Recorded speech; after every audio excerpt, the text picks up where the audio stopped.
Well, the big eight wheeler over down the track means your true loving daddy ain't a coming back, 'cause I'm a moving on. I'll soon be gone. Bonjour, les enfants.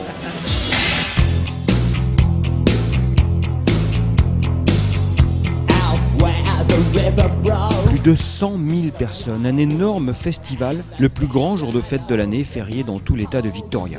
C'est la Melbourne Cup en Australie, la course qui arrête une nation, plus importante que Noël ou la fête nationale. Depuis 152 ans, le premier mardi de novembre dans le pays continent est un jour de rassemblement populaire où tout est permis dans les styles vestimentaires. Mais contrairement au prix de Diane, ici ce sont les hommes qui rivalisent d'inventivité dans l'élégance. J'ai décidé de m'habiller en Morpheus de Matrix, j'ai pensé que c'était cool. Je me devais de porter un costume convenable pour la Melbourne Cup cette année. Ça vient de la Hunter Valley de Karikari. Nous l'avons fait faire spécialement pour aujourd'hui. Regardez toutes ces femmes, du fait main. Ça fait 2 ans qu'on vient. L'année dernière, nous avions chacun un cheval sur notre chapeau. Cette année, nous tentons quelque chose de différent. C'est vraiment une journée super. Les femmes aussi, bien sûr, se distinguent par leur style, plus ou moins réussi. Bref, tout le pays s'y met et les 22 millions d'habitants font tous leur jeu.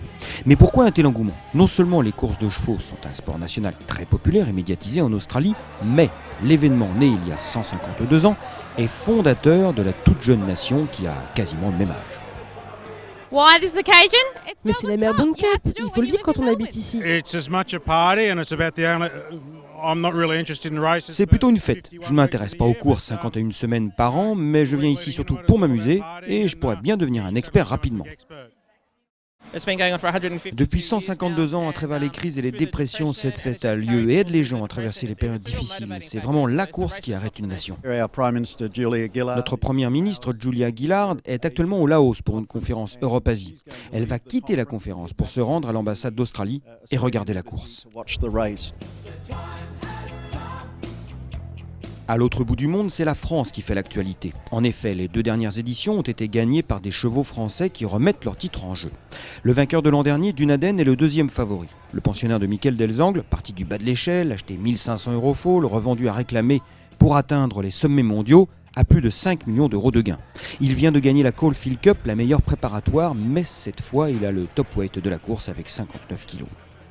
Celui qui avait ouvert la voie en gagnant l'édition 2010, américain, est le premier favori.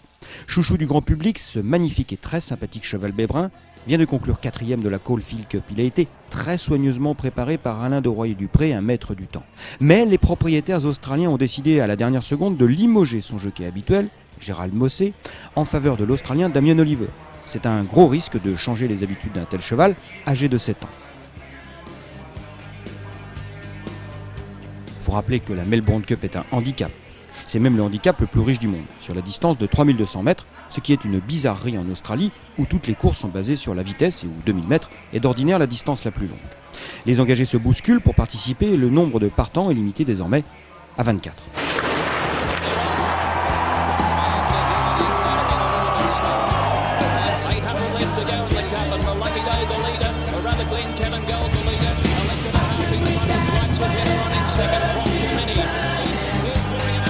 Tout va mal se passer pour les chevaux français, tous 2 victimes d'un manque de train totalement inattendu en Australie. Américain étant par ailleurs très perturbé par le style de monte de son nouveau pilote, les rênes très courtes. Avec sa casaque tricolore, il termine 11e, tandis qu'en casaque jaune, Dunaden ne peut revenir de l'arrière-garde et conclut 14e. La légendaire Gay Waterhouse a pu croire enfin décrocher sa première victoire de Melbourne Cup avec son récent achat anglais Fiorente en casaque noire qui finit bien, mais finalement, c'est un très gros outsider en casaque bleu, Green Moon, qui décroche la timbale et les 4 millions d'euros promis au vainqueur. Le partenaire de Brett Preble, un des plus grands jockeys australiens qui n'avait jamais gagné cette course, possède une origine française puisque c'est un fils de Monjeu et Green Moon, par Green Tune, gagnante de groupe 3 à Deauville chez Carlos Lerner. Enfin, c'est un triomphe pour l'élevage irlandais puisque les 6 premiers de la course portent le suffixe IRE. Après la course, les Français sont abattus. C'est l'heure des explications. C'est assez simple. La piste est très légère. On tombe sur une course sans train. Un jockey qui ne connaît pas le cheval, donc il cherche l'intérieur. Et puis tout le parcours, il est énormément sur la main. Et puis finalement, vous passez de plein bras tout d'un coup à un démarrage brutal. Il n'a jamais aimé ça, ce cheval-là. On est forcément un peu déçus, mais c'était une course qui n'a pas été très vite. On était un petit peu loin, c'était quand même très difficile de revenir. Cela dit, je pensais en plus qu'il était un petit peu émoussé de sa course dans la Cofield Cup. C'était un cheval qui n'était pas à 100% ce jour-là, qui a vraiment donné tout ce qu'il avait, et il s'en est peut-être un petit peu ressenti aujourd'hui. Bon bah voilà, c'est la fin de journée à Melbourne. Nous sommes avec un pote australien. Ça va? Yeah, thank you very much. Nice to see you from the Melbourne Cup. Adrian from Australia. I'm his best buddy. Ça va aussi? Bien, My horse came second in the 10th race. Et son cheval a terminé deuxième dans la 10e course. Alors par contre, I actually set up this whole site. He just turned up later, did nothing.